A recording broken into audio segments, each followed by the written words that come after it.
regularly seek out credible news sources outside corporate media, and real news is one source I've come to rely on.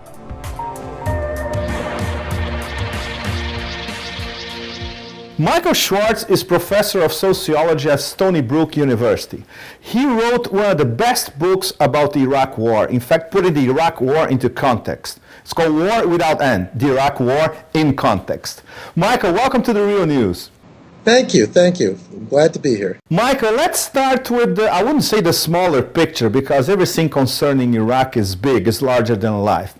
But let's start talking about the SOFA.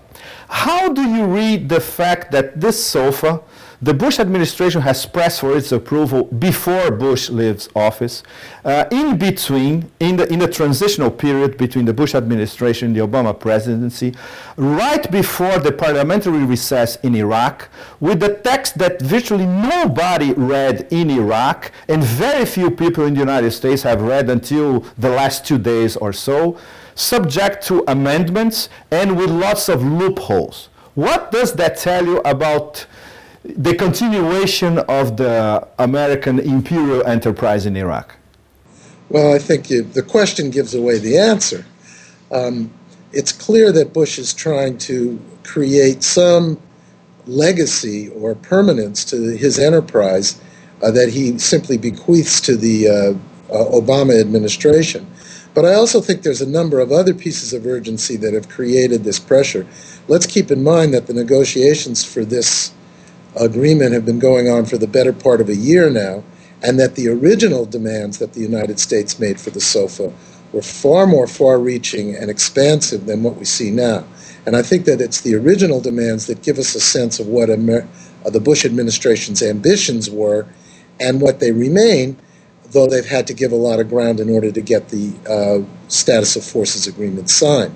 In the original agreement, I think what's really significant to look at is, first of all, that the American presence would be indefinite. There would be no timeline on it. Secondly, that the United States would control the airspace over Iraq for the foreseeable future. Thirdly, that any American operations within Iraq would be undertaken under the strict U.S. command without any vetting or veto power for the Iraqi government. And finally, that the United States would be free to use Iraqi territory and the bases the United States establishes there for attacks against neighboring countries if the United States felt it was necessary.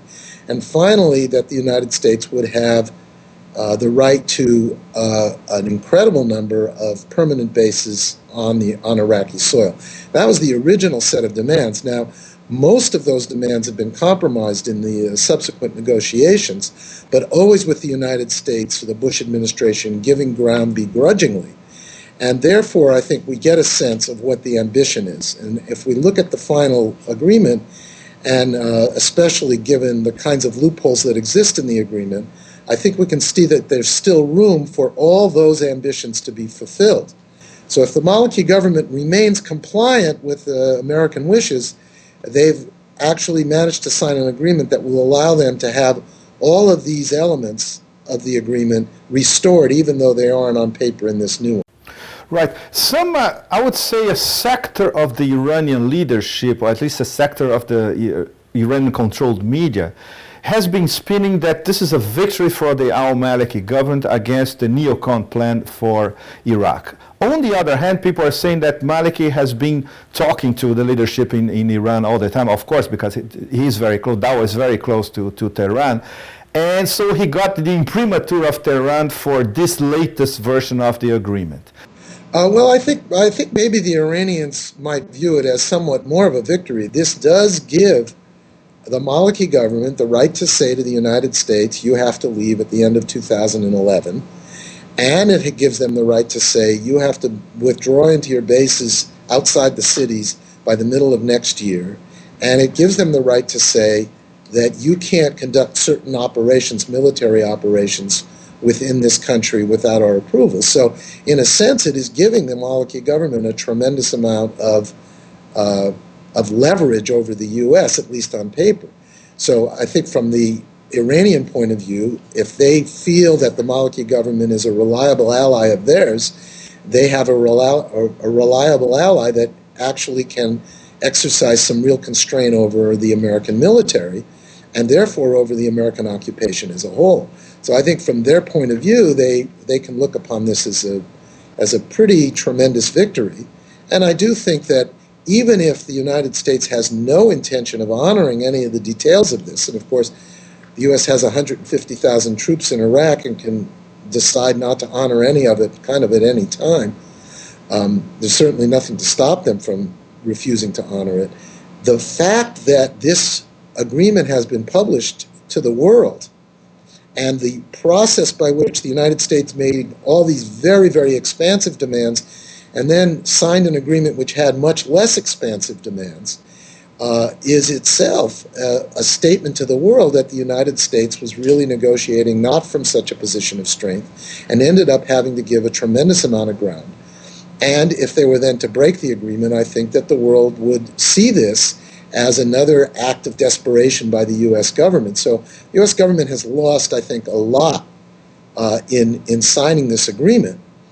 And even though there is this escape clause, and I think we all kind of sense that they're looking to use the escape clause, I still think that the full impact of these compromises is going to, reverberate through the political system in Iraq, the political conditions in Iraq, and also the political posture of the United States in the world. So I think we're looking forward to some real changes in the way the U.S. is going to be able to operate.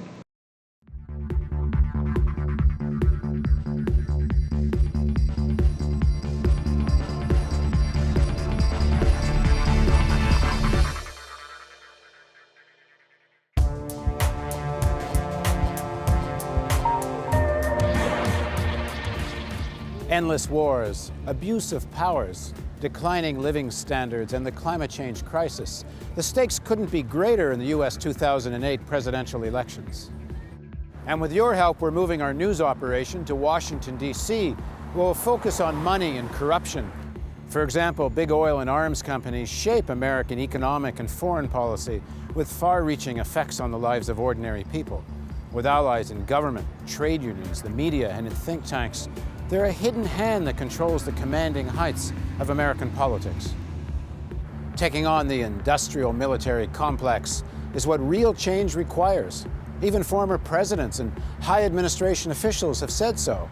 But corporate television news treats such positions as marginal. Well, we think it's the decisive issue in the coming presidential elections. Uncompromising journalism requires questioning assumption, interrogating structures of wealth and power. Corporate TV news just won't do it.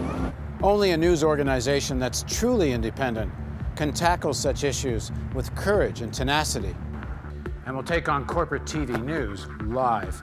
You'll watch TV news with our panel of writers, journalists, scientists, and historians. You'll be able to join in by phone, webcam, chat. Together, we'll discuss and debate what's the real story and take on the myth and the propaganda. But this is only possible if you support us now. We need to prove that a viewer-funded model works. So if you want the real news, we need you now. Please click on the donate button and give generously. Now's the time to decide if you want the real news to thrive. Your tax-deductible donation makes it possible. Please contribute at therealnews.com.